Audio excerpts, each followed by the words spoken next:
The shaky smartphone footage captures the confrontation in stark clarity, viewer count climbing as the live stream spreads. "You need to leave. Now!"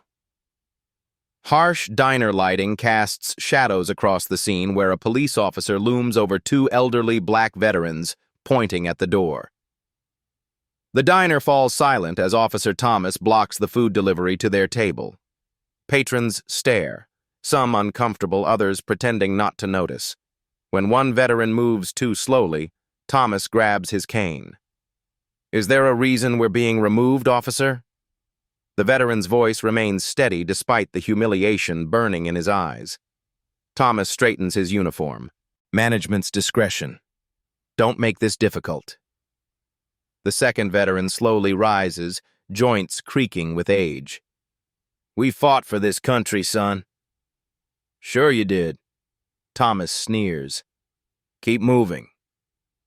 The phone recording zooms in on a third man at the counter, silently watching the scene unfold, his expression darkening as he reaches for his own phone. Morning light streams through the windows of Liberty Grill, a small-town diner nestled in a predominantly white neighborhood. The breakfast rush brings a mix of customers, though an invisible pattern emerges in where people sit. Samuel Jenkins and Leroy Williams, both in their 70s, push open the glass door, their veteran caps adorned with service pins that catch the light. "Morning, gentlemen," calls a young waitress, Alicia, her smile genuine as she grabs two menus. "Your usual booth?" Before they can answer, the new manager, a thin man with perpetually narrowed eyes, intercepts. "Actually, we're pretty full today. How about the table by the kitchen?" Samuel and Leroy exchange glances. Their usual booth sits empty, its surface recently wiped clean. "Sure thing," Samuel says, his dignified bearing unchanged as they follow Alicia to the less desirable table where dish noise and kitchen heat will be their companions. At the counter, Officer Thomas Hayes sips coffee in his partial uniform, eyeing the veteran's arrival. His cousin, the manager, leans over. "Getting all kinds of elements in here these days," he mutters. Thomas nods. "Gotta keep the place respectable." Neither man notices Robert Chandler, a well-dressed black man in his 60s, observing from his seat at the counter. He opens his laptop, occasionally glancing toward the veterans' table. Alicia brings water with extra lemon, just how they like it. "I'll be right back for your order, gentlemen." As she walks away, the manager brushes past her, accidentally bumping her arm. Water splashes across the floor near the veterans' table. "Sorry about that," he says without sounding sorry at all. "We'll clean it up eventually." Thomas's police radio crackles with news about a VIP convoy arriving in town for a military ceremony as his cousin whispers something that makes Thomas glance back at the veterans with newfound irritation. "The usual, Alicia?" Samuel asks, his weathered hands folded patiently on the table. "Coffee, black for me, Earl Grey for Leroy, and 2 breakfast specials." "You got it." Alicia scribbles the order. "How's your granddaughter doing at college, Mr. Leroy?" Leroy's face brightens. "Dean's List again. That girl's smarter than both of us put together." Samuel chuckles. "Ain't that the truth?" The conversation drifts to family and community as Alicia heads to the kitchen, slip in hand.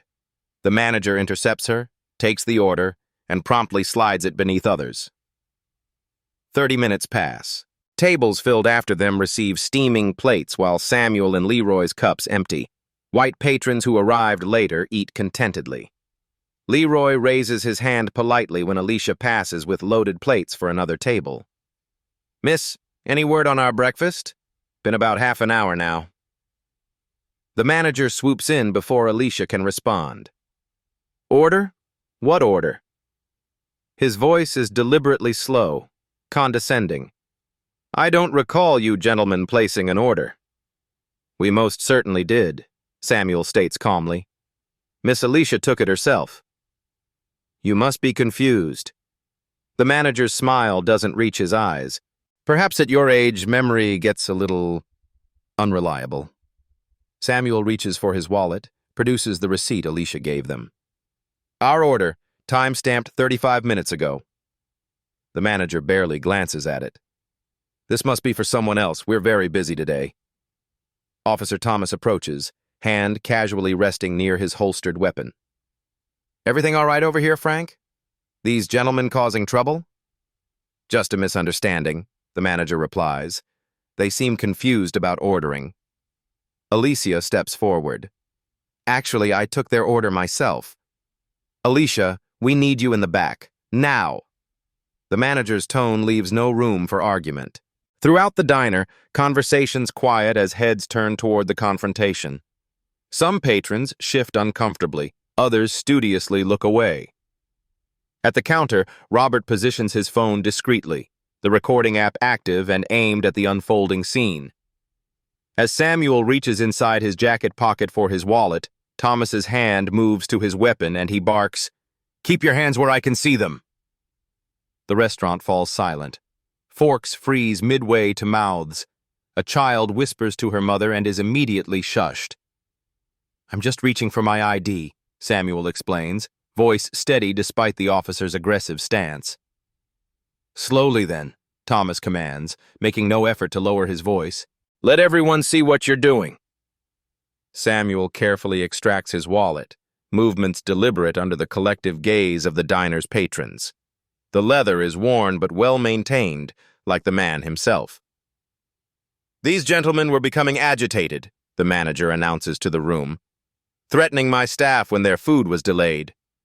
"That's not true," Leroy protests, his dignity intact despite the public accusation. "We simply asked about our order." Thomas ignores him. "IDs. Both of you." He holds out his hand expectantly. Samuel passes his driver's license and veteran ID. Leroy does the same, his hands slightly trembling, not from fear, but from the controlled anger of a man who's faced worse and survived. Thomas examines Samuel's ID, then deliberately lets Leroy's card slip from his fingers. It lands face down beside Leroy's shoe. "Pick it up," Thomas orders. Leroy stares at him, military bearing evident in his straight spine. "Officer, I have a hip replacement from a combat injury. Bending isn't easy for me." "I said pick it up." Thomas's voice hardens. "Or should I assume you're refusing to comply with an officer's directive?"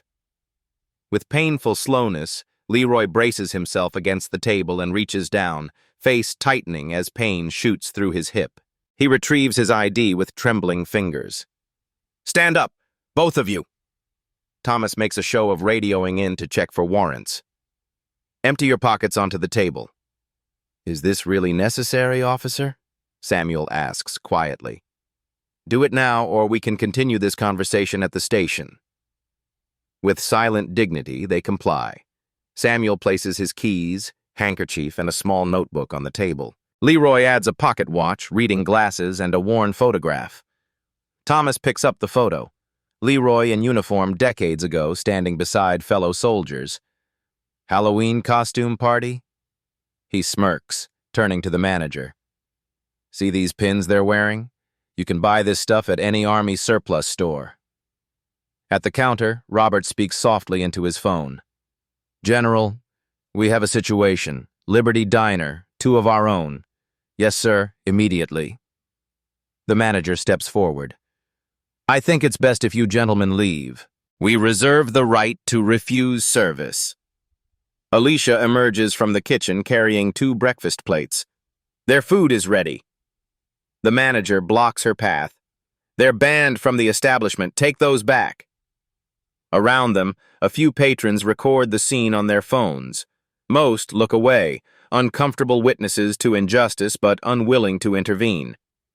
As the veterans slowly gather their belongings, Leroy winces in pain, clutching his hip where an old combat injury flares up, and Samuel whispers, "Not here, Lee. Not today." Outside Liberty Grill, morning sunshine feels like a mockery. Samuel gently supports Leroy as they make their way to their modest sedan, parked in the handicapped space with the proper placard displayed. "You all right, Lee?" Samuel asks, concern etched in the lines around his eyes. Leroy nods stiffly, blinking rapidly to dispel the moisture gathering in his eyes. Ain't the first time, won't be the last. His voice wavers slightly. Just thought those days were behind us. Samuel helps him into the passenger seat before walking around to the driver's side. Once inside, his composed facade cracks momentarily. His hands grip the steering wheel, knuckles whitening.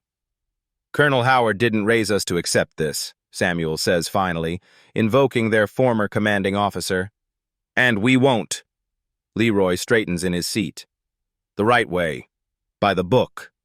By the book, Samuel agrees. They clasp hands briefly, a silent vow between warriors who've faced worse battles. A tap on the window startles them. Robert Chandler stands outside, holding up his credentials. Samuel rolls down the window cautiously. Gentlemen, Robert Chandler, retired JAG officer. I witnessed what happened in there. May I join you? Inside the diner, Thomas and the manager exchange triumphant looks as they watch the veteran's car. That'll teach them to know their place, the manager says, high-fiving his cousin. Thomas chuckles. Did you see the look on the old one's face when I dropped his ID? Priceless. In Samuel's car, Robert is already making calls. This is Chandler. I need to speak with General Hayes immediately. Matter of discrimination against decorated veterans. He pauses, listening. Yes, Pentagon authorization. And contact Mayor Simmons. This happened in his town. Meanwhile, Samuel dials the community center. Director Evans? Samuel Jenkins here. Leroy and I won't make it to mentor the kids today. He explains the situation succinctly. Those boys deserve to know why real-world battles don't always involve weapons, Leroy adds when Samuel puts the call on speaker. Back at the diner, Alicia stands before the manager, apron in hand. I quit. What you did was illegal and immoral. You quit. You're blacklisted from every restaurant in town, the manager threatens. My cousin has connections. Alicia's chin lifts. Then I'll work somewhere with actual human decency. She tosses her apron onto the counter and walks out. Above the register, a security camera silently records, not just today's incident, but a pattern. Footage shows the manager repeatedly seating minorities by the kitchen, losing their orders, providing slower service. In Robert's car, now parked several blocks away, he makes his final call of the morning. Senator Williams, Robert Chandler. About that accountability initiative we discussed. Yes, I believe we need to make an example of this one. The president would want to know about this. Robert ends his final call with, Yes, Senator, I believe we need to make an example of this one. The president would want to know about this. The next morning, Liberty Grill hums with unusual energy. Veterans of all ages and races occupy nearly every table. Some wear full uniform. Others display only caps or pins identifying their service branches. They converse quietly, drinking coffee, a coordinated presence impossible to ignore. Officer Thomas pushes through the door for his usual pre-shift breakfast, faltering momentarily at the scene. His confident stride diminishes as he makes his way to the counter, conscious of the veteran's measured gazes tracking his movement. The manager emerges from the kitchen, face paling as he absorbs the silent statement filling his restaurant. He approaches Thomas, leaning in to whisper, What the hell is happening? Thomas shrugs, feigning nonchalance. Probably some veterans meeting in town. Just serve them and they'll leave. The bell above the door chimes again. A woman enters, press credentials visible, notebook in hand. She scans the room before approaching the counter. Officer Hayes, I'm Sidney Chen from the Tribune. I'd like to ask about yesterday's incident with 2 decorated veterans. We received multiple videos of the confrontation. Thomas straightens, hand instinctively resting near his badge. There was no incident, just some disruptive customers who were asked to leave. Standard procedure. Interesting, Sidney replies, pulling out her phone. Because the live stream that went viral overnight tells a different story. Over 200,000 views since yesterday. The manager drops a coffee mug. It shatters against the tile, coffee splashing his pant leg. No one moves to help him clean up. Thomas's radio crackles. Officer Hayes, report to the station immediately. Chief wants to see you. The dispatcher's voice sounds unusually formal. The manager retreats to his office, phone vibrating constantly with notifications. His face drains of color as he scrolls through dozens of one-star reviews mentioning discrimination, veterans, and calls for boycott. Across town, Samuel and Leroy sit in Samuel's modest living room, watching the local morning news. Their encounter plays on screen, captured from multiple angles, reporters discussing disturbing allegations of discrimination against respected community members. The doorbell rings. Samuel rises to answer it, revealing Robert Chandler standing on the porch, briefcase in hand and a determined expression on his face. "Gentlemen," he says, holding up a folder of documents, "Phase 1 is complete. Ready to discuss our next steps?" The police chief's face darkens as he slides a folder across his desk to Thomas, saying, "Do you have any idea who you just harassed? Their military files just came across my desk." "I was maintaining order, Chief." Thomas leans back in the chair, arms crossed defensively. "Those two were disruptive. My cousin called me over to help." Chief Rivera's expression remains stony. "Disruptive how exactly?" "They were arguing about their order, making the waitress uncomfortable." "The waitress who quit in protest of their treatment?" The chief taps the folder. "The same waitress who gave a statement this morning saying they were unfailingly polite?" Thomas shifts uncomfortably. "She's young. Doesn't understand how these situations can escalate." "And you do?" Chief Rivera opens the folder, revealing printed screenshots from Thomas's body camera footage. "Because I'm looking at a pattern here, Hayes. Traffic stops, 3 times more likely to search minority drivers. Noise complaints, consistently harsher warnings to certain households." "That's selective interpretation," Thomas protests. "Is it?" The chief's voice hardens. "The mayor's office has received 17 calls since last night. The VFW, American Legion, and 3 military advocacy groups are demanding an investigation." Across town, the manager's phone rings. The franchise owner's name flashes on screen. "Corporate is receiving complaints by the hundreds," the owner barks without preamble. "Discrimination against veterans? What the hell were you thinking?" "It wasn't about them being veterans," the manager stammers. "They were being difficult. Save it. I'm sending a representative today. Your franchise license is under review." Throughout downtown, store windows display hastily printed signs. "All veterans welcome, and we support those who served." The community response is swift, decisive. At City Hall, the mayor calls an emergency council meeting. "This isn't just about public relations," he explains to the assembled members. "It's about who we are as a community." Back at the police station, Thomas meets with his union representative in a conference room. "They can't prove discrimination," Thomas insists. The representative sighs. "Multiple videos, witness statements, and a documented pattern in your record suggest otherwise. My advice? Apologize before this gets worse."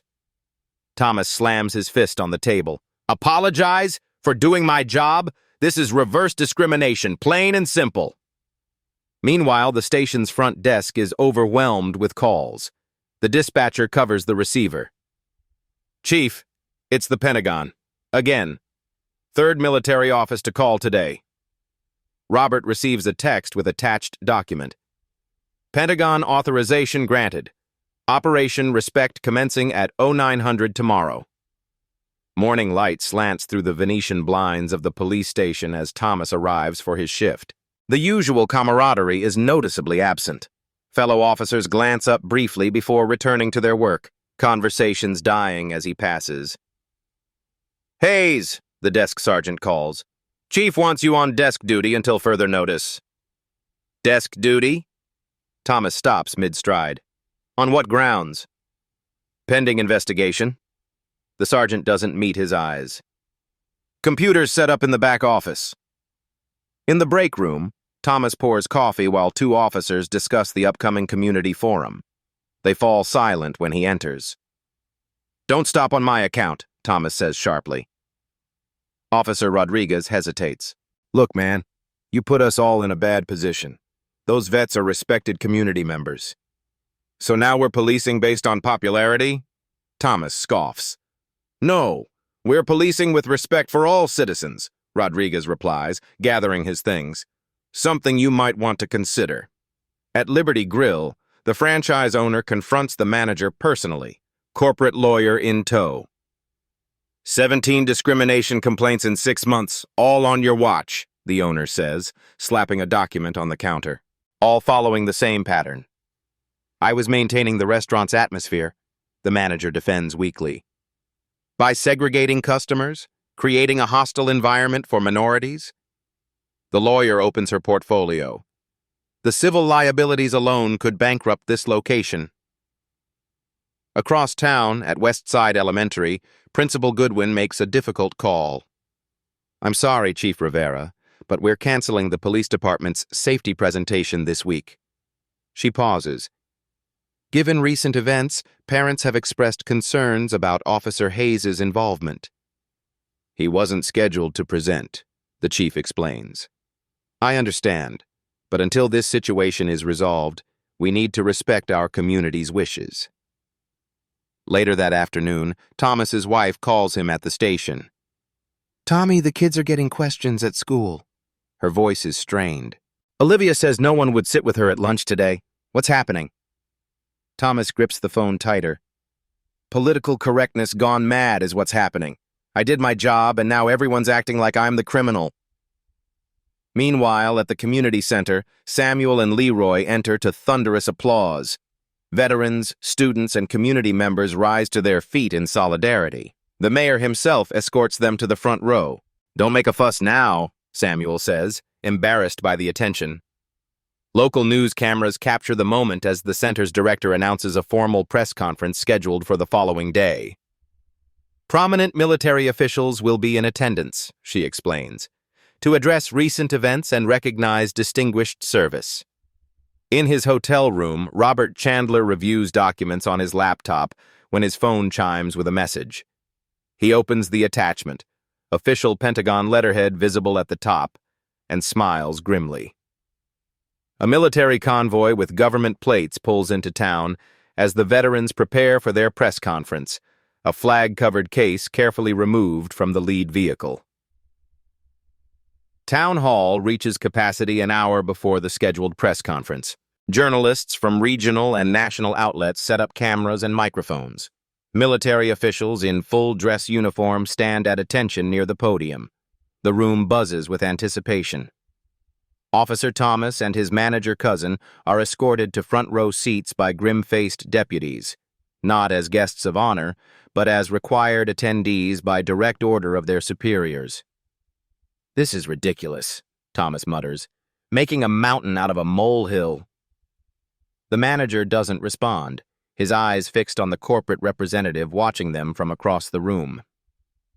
At precisely 9:00 a.m., Mayor Simmons approaches the podium. The room falls silent.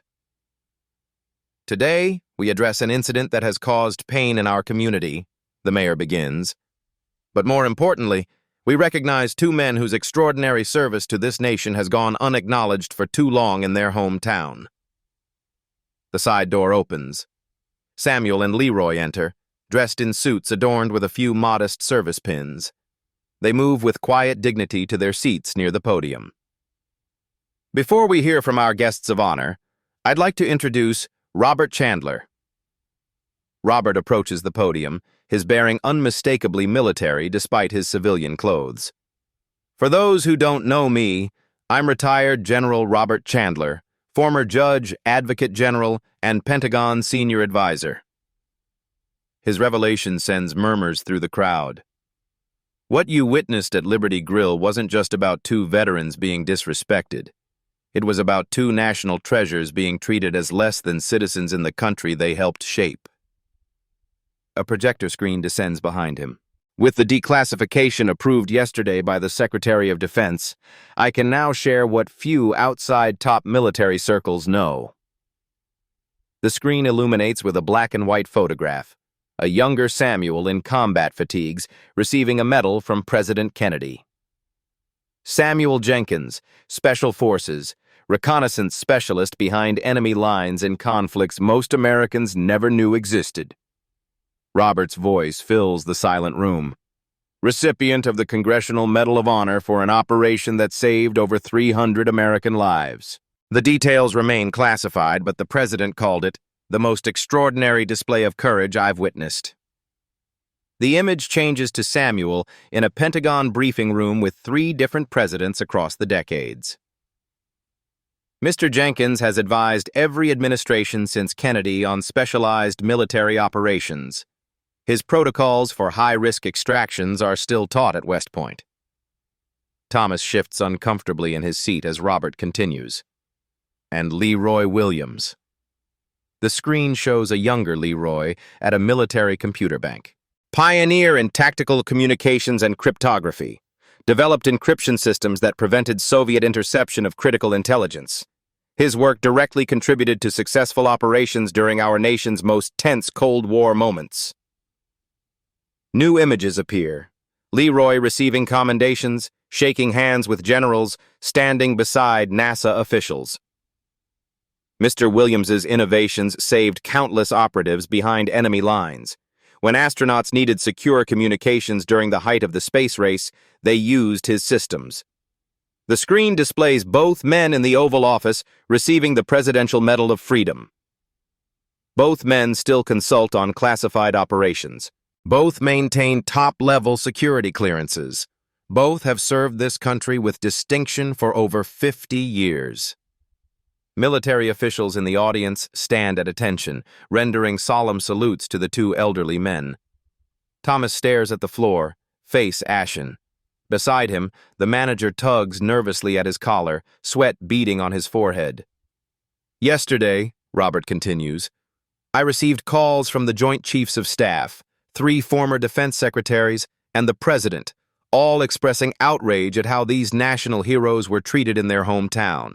A video plays on screen, the current chairman of the Joint Chiefs speaking directly to camera. Samuel Jenkins saved my father's unit in '68, the 4-star general states. Leroy Williams's communications system got critical intelligence to us during Desert Storm. These men aren't just veterans, they're legends. Robert gestures to a group of teenagers seated behind Samuel and Leroy. These young people are from the mentorship program these gentlemen run. Future leaders learning from 2 of America's finest. One young man steps forward, voice steady despite the cameras. Mr. Samuel and Mr. Leroy never told us they were heroes. They just taught us dignity, respect, and service. Every week, without fail. As the teenagers each share brief testimonials, Thomas stares at the men he'd humiliated, seeing them, truly seeing them, for the first time. Samuel rises slowly, moving to the podium with the same quiet dignity he's carried his entire life. He locks eyes with Thomas. Son, we faced worse than you in defense of the very rights you tried to deny us. As the truth of their service emerges, Samuel locks eyes with Thomas and says quietly, Son, we've faced worse than you in defense of the very rights you tried to deny us. The franchise owner of Liberty Grill stands before a hastily arranged press conference, corporate executives flanking him on either side. Behind them, a banner announces the restaurant's new name, Veterans Table. Effective immediately, the manager responsible has been terminated, the owner announces, voice firm. His actions violated not only our company policies, but fundamental human decency. The corporate CEO steps forward. Beginning next week, all 15,000 employees across our restaurant chain will undergo mandatory bias training. This isn't a one-time response. It's a commitment to ensuring this never happens again anywhere in our organization. Across town, Chief Rivera addresses assembled officers, Thomas seated apart from his colleagues. Officer Hayes has been placed on unpaid administrative leave pending completion of our investigation. The chief's expression is grave. Additionally, we're implementing a comprehensive review of all officer conduct over the past 18 months. Officers exchange glances. This isn't just about Thomas anymore. Every arrest, every citation, every interaction will be examined for patterns of bias, Rivera continues. This department serves everyone equally, or it doesn't serve me as its chief. At the state capitol, the Attorney General announces a formal civil rights investigation. Discrimination is not just morally wrong, it's illegal, she states firmly. Whether wearing a uniform, a business suit, or veteran's cap, every citizen deserves equal treatment under the law. Back in town, local business owners gather at the Chamber of Commerce. Starting today, all member businesses will implement a Veterans Priority Program, the president announces. Special accommodation for service members, identification of veteran-friendly establishments, and zero tolerance for discrimination. Mayor Simmons takes the podium next. I'm establishing a community oversight committee to review allegations of discrimination in public accommodations. He gestures to the audience. Samuel Jenkins has agreed to serve as co-chair. Seated nearby, Samuel nods solemnly, not seeking the spotlight, but unwilling to refuse the responsibility. At corporate headquarters, the restaurant chain's board approves a substantial new initiative. The Jenkins-Williams Culinary Scholarship will provide full tuition for minority youth interested in restaurant management or culinary arts, the chairwoman announces. 5 recipients annually, with guaranteed internships across our properties. In the police department's records room, 2 state investigators methodically review body camera footage from Thomas's previous arrests. Subject described as suspicious, despite no observable suspicious behavior, one notes, documenting timestamp 2347 on a traffic stop from 3 months prior. Probable cause for search questionable at best. Her colleague nods grimly. Patterns becoming clear. Minority subjects consistently subjected to additional scrutiny, longer detainments, more aggressive language. Community members begin coming forward with their own experiences. A local barber describes being followed through a department store. A doctor recounts being pulled over 3 times in 1 month without citations. A high school teacher tells of customers at Liberty Grill always being seated near restrooms. The manager's employment history reveals similar patterns at previous restaurants. Complaints filed but never addressed. Explanations accepted without investigation. In Robert Chandler's temporary office at the federal building, he outlines the legal consequences to the mayor and city attorney. Violation of civil rights under color of authority carries significant penalties, he explains. When those rights belong to decorated veterans with active security clearances, additional federal statutes come into play. The city attorney winces. What's the exposure for the municipality? Substantial, Robert replies, but this isn't about money. It's about systemic change. Meanwhile, corporate headquarters calls Alicia with an unexpected offer. We've reviewed the incident reports and witness statements, the HR director explains. Your integrity impressed us. We'd like to offer you a position in our management training program. Alicia sits stunned, phone pressed to her ear. I don't have a college degree, she admits. Character can't be taught in classrooms, the director responds. We need people like you setting the example. Thomas cleans out his desk under supervision, placing personal items in a cardboard box. Fellow officers pass without acknowledging him. This isn't fair, he mutters. 20 years on the force and they're treating me like a criminal. The supervising sergeant remains professional but distant. Actions have consequences, Hayes. We all take an oath to protect and serve, all citizens, not just the ones who look like us. Thomas's phone rings, an unknown Washington, D.C. number. He answers cautiously. Officer Thomas Hayes, this is the Secretary of Defense. We need to discuss your interaction with 2 of our most valuable assets. Thomas sinks into his chair, the full weight of his actions finally beginning to register. At the Veterans Affairs office, Samuel and Leroy meet with administrators to address broader concerns. This incident has exposed something larger, Samuel explains. How many other veterans face discrimination without having generals to call? Leroy nods. We've got a platform now. Responsibility to use it right. The VA director agrees. We're establishing a direct reporting system for veterans experiencing discrimination. with legal support available when needed. That evening, news vans remain parked outside Thomas's home. His children peer through blinds at reporters waiting for statements. "Daddy, why are those people saying bad things about you?" his daughter asks, confusion in her young eyes. Thomas has no answer that doesn't expose his shame.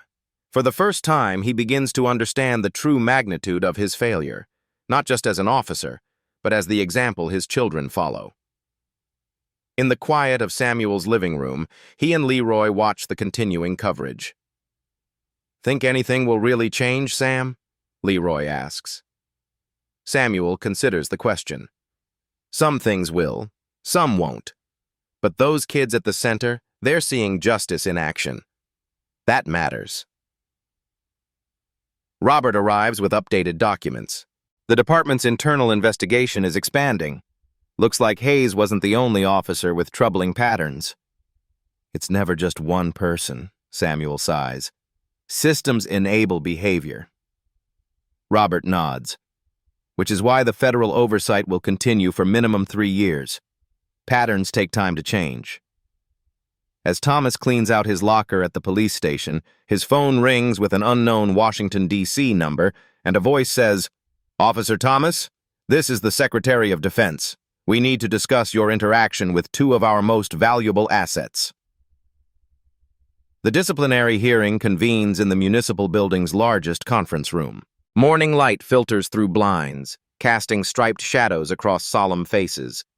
The 5-person panel, 2 senior officers, a city attorney, a civilian oversight representative, and Chief Rivera, sit behind a curved table.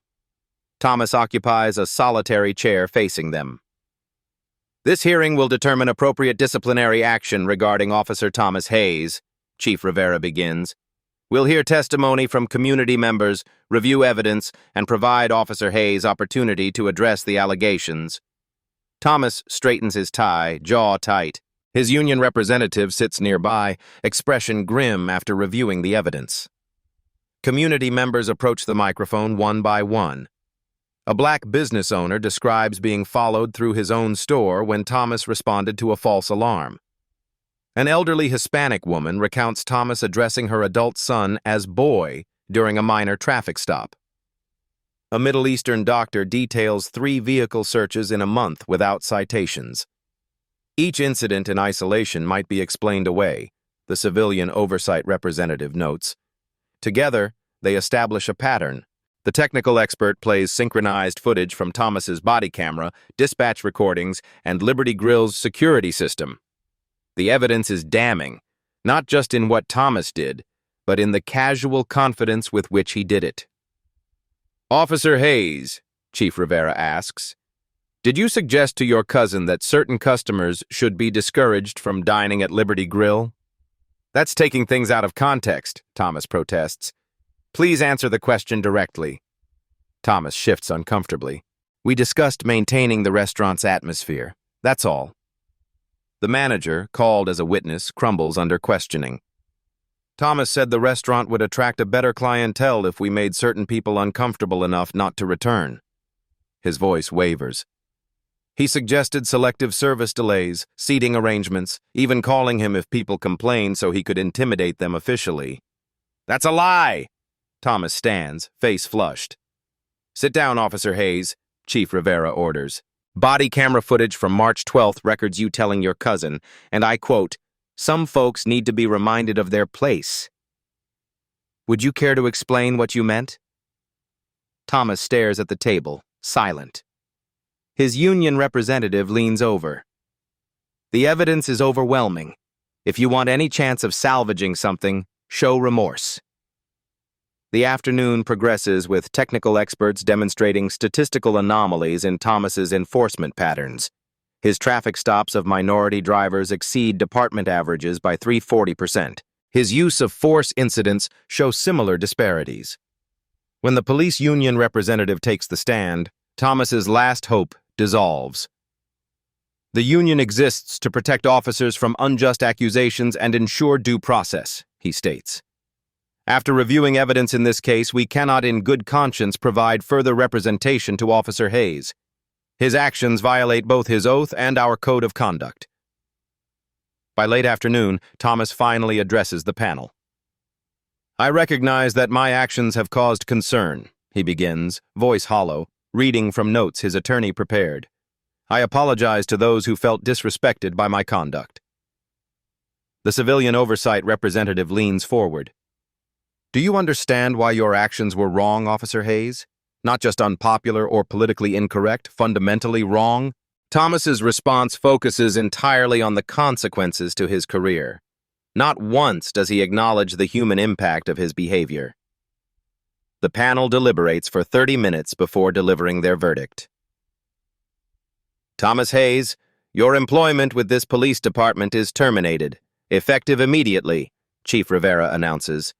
Your pension benefits will be reduced according to department regulations regarding termination for cause. Your case has been referred to the district attorney for consideration of criminal charges related to civil rights violations. You are required to complete 200 hours of community service with veteran organizations. The manager receives his own judgment shortly after, civil penalties totaling $25,000 and permanent disqualification from food service management positions within the state. As the hearing concludes, Samuel approaches Thomas in the hallway. Thomas braces for recrimination, but Samuel's expression holds something more complex than anger. Your real punishment isn't losing your badge. It's living with the knowledge of who you really are, Samuel says quietly. But redemption starts today, if you're brave enough to change. As the hearing concludes, Samuel approaches Thomas and says, Your real punishment isn't losing your badge. It's living with the knowledge of who you really are. But redemption starts today, if you're brave enough to change. 3 months after the incident, Chief Rivera stands before the graduating class of the police academy. Behind him, a banner proclaims, Protect, Serve, Respect in bold letters. Today, you join a department transformed, he tells the cadets. Your training included 40 additional hours of bias recognition and community engagement, direct results of lessons we learned the hard way. The police department's new training protocols, developed with input from Samuel and Leroy, become a model adopted by neighboring counties. Scenario-based exercises replace theoretical discussions. Officers regularly rotate through community service assignments in diverse neighborhoods. At the restaurant chain's headquarters, a newly created position makes headlines. Chief Diversity Officer, responsible for ensuring inclusive practices across all locations. This isn't window dressing, the CEO explains during the press conference. This position has authority to implement change at every level of our organization. Downtown, storefronts display uniform placards in their windows. Discrimination-free zone with the city seal and reporting hotline prominently featured. Business owners attend monthly workshops on recognizing and addressing unconscious bias. In the high school, curriculum changes bring veteran stories into history classes, not just tales of battlefield heroism, but the often overlooked contributions of minority service members throughout American conflicts. History isn't just what's in textbooks, the district superintendent explains at a school board meeting. It's also the stories we choose to elevate or ignore. Weekly community dialogue sessions at the public library address. Uncomfortable questions about systemic bias. Attendance grows steadily, conversations becoming more nuanced with each gathering. Robert Chandler establishes the Veteran Equity Foundation with initial funding from corporate donors and private philanthropists. Its mission: identifying and addressing discrimination against veterans, with special focus on minority service members. Discrimination doesn't end when the uniform comes off, Robert explains during the foundation's launch. Sometimes, that's when it intensifies. The foundation provides legal support, public education, and advocacy at both local and national levels. Samuel and Leroy serve as inaugural board members, their experiences informing the foundation's priorities.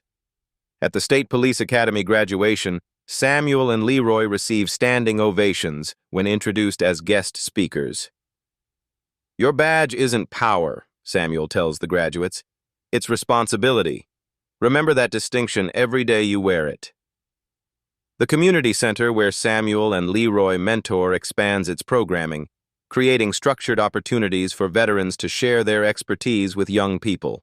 The waiting list for youth participants grows exponentially. In the state legislature, representatives introduced the Veterans Dignity Act, establishing enhanced penalties for discrimination against service members and requiring businesses to implement specific accommodations. This isn't special treatment, the bill's sponsor clarifies during committee hearings. It's recognition of special sacrifice. National media outlets run feature stories exploring the intersection of race and military service, sparking conversations in communities far beyond the small town where it all began. The City Council passes an ordinance requiring security cameras in all public establishments, with footage retention requirements and accessibility protocols for investigative purposes. Sunshine is the best disinfectant, the mayor explains during the signing ceremony. Accountability requires evidence. 6 months after losing his badge, Thomas approaches the community center, hand hesitating before knocking on the door. 6 months later, a nervous Thomas approaches the community center where Samuel and Leroy mentor youth, hand hesitating before knocking on the door. 1 year later, morning light once again streams through the windows of the diner, now renamed Heroes Haven. Photographs line the walls, veterans of all races in uniform, their service years and branches noted beneath each image. The centerpiece display features Samuel and Leroy in their youth, standing tall in crisp military dress. The bell chimes as Samuel and Leroy enter, moving at the unhurried pace of men who've earned the right to take their time. Alicia greets them from behind the counter, now wearing an assistant manager's name tag. "Your usual table is ready, gentlemen," she says warmly, leading them to the best booth by the window. The diner hums with diverse conversation. A group of firefighters shares breakfast with city council members. High school students interview a Vietnam veteran for a history project. The atmosphere feels open, welcoming. "Coffee's on the house," Alicia says, placing steaming mugs before them. "Corporate's orders. Medal of Honor recipients don't pay for coffee." Samuel chuckles. "Told you we should have worn disguises, Lee." From the kitchen emerges a familiar face. Thomas, now in server's attire rather than a police uniform. He approaches their table carrying plates of breakfast, movements measured, expression complex. "Gentlemen," he says, placing their meals before them with care. "Belgian waffles with fresh berries for Mr. Williams. Denver omelet for Mr. Jenkins." The transformation isn't just in his position, but in his bearing. The arrogance replaced by something quieter, more thoughtful. He meets their eyes without flinching, a man facing the consequences of his actions daily. "Thank you, Thomas," Samuel says simply. Thomas nods, stepping back. "Let me know if you need anything else." Across town, the former manager stocks shelves at a small grocery store. His name tag reads trainee despite his age. Each day brings lessons in humility and service. At City Hall, the mayor hosts representatives from 3 neighboring states, sharing details of the Community Oversight Committee's success. Samuel's leadership has transformed the initiative from crisis response to proactive engagement. Complaints of discrimination dropped 63% in the first year, the mayor explains. Not because incidents went unreported, but because they actually decreased. Back at Heroes Haven, Thomas returns to refill coffee cups. "My son's scout troop is doing that Veterans History project," he says hesitantly. "They were hoping you might speak at their meeting next week." Leroy studies him for a moment. "You'll be there?" "Yes, sir. I help with the troop now. Part of trying to be better." Samuel nods. "Then we'll be there too." Later, the veterans walk through the community center where teenagers gather for their weekly mentoring session. Among the adult volunteers stands Thomas, awkward but committed, helping a young man with a woodworking project. Robert joins them, reviewing the latest expansion of his foundation's work. 7 states have adopted the Veterans Dignity Act. Federal legislation is in committee. Progress comes slowly, Leroy observes, watching the young people work together. But it comes, Samuel adds, his voice carrying the weight of a man who's seen enough history to maintain perspective. As the afternoon session ends, Samuel addresses the gathered youth. His message is simple, yet profound. Hate is heavy, he tells them, voice gentle but firm. Carrying it will break you eventually. We've seen it consume good people, turn them into shadows of themselves. The strongest thing you can do, the bravest thing, is to set it down. The teenagers listen with rare attention, witnessing in these elderly men a dignity no humiliation could diminish, a strength no discrimination could weaken.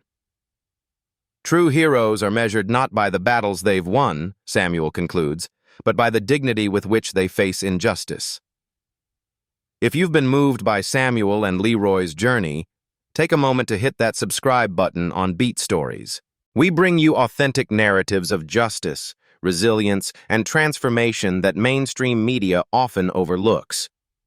Remember to like this video and share it with someone who needs to see that accountability is possible. Each share extends this important conversation to new communities and potential allies. Our comment section is a place for respectful discussion and shared experiences. We maintain strict community guidelines to ensure all voices can be heard with dignity. To all veterans watching, your service matters, your dignity matters, your stories matter, and Beat Stories is committed to amplifying them. As Samuel reminds us, change doesn't come from revenge, it comes from refusing to let injustice stand unchallenged. Join our growing Beat Stories family by subscribing now and be part of that change.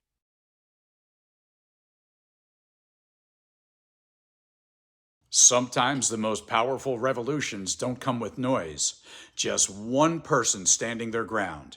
At Beat Stories, we highlight those moments that shift the balance. If this story moved you, hit subscribe, because every week we bring real stories that shake the system.